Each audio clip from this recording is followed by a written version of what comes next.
Azubike Alofosus is not a happy man. He has lost all his possessions to flood that ravaged this community. He laments his predicament. So there's no way for the rain to get out. So after said and done, the first rain come and push this gutter down. All the whole water that comes all from this area come and fill for our house here. Because the water reach like this. If I'm not mistaken, see the line.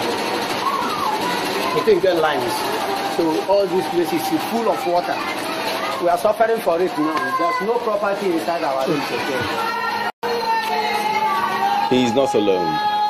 Many others living here in Ozumba, a suburb of Abia in Abia State, have also been evicted by flood, with their property hanging out to dry.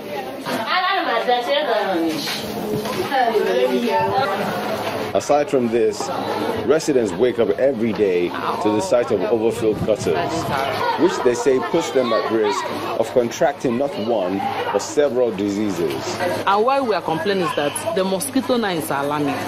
We can't sleep in there. Even if you're using nets, there is no way you can prevent the mosquito.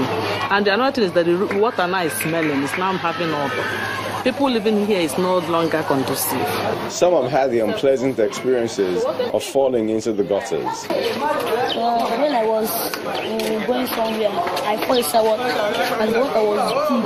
Anytime I go to school, my leg will be dirty, and if I put my leg inside the water, my leg will be rotten. To others, it is the state of the roads that gives them worry. This road should have been walked for a long good time, but now I see the road. The water is full of it and nothing much is moving around. Motor is not going through, and this is also a major road that the government needs. The problems here are so overwhelming for the residents that there is only one thing left to do. People are crying. People are pleading for the government to come and intervene. We need their help. Nothing but their help. In its response, the word from the government is patience, but not without admonishment for making an already bad situation worse. They should just understand, true understanding with government. It's not going to be permanent. The government is coming after the rains to address the issue. I will also appeal to them that when we finally address this issue, they should help us and also help themselves, because the government will not always be there. I don't understand why you will clean up your compound and empty everything inside the drainage. You see your neighbor who will just come, he's doing a renovation in his house. He will go to the river to buy a trip of sharp sand or shippings. He will come and empty everything on the road inside the drainage. As the residents wait for the rainy season to end, the daily woes continue.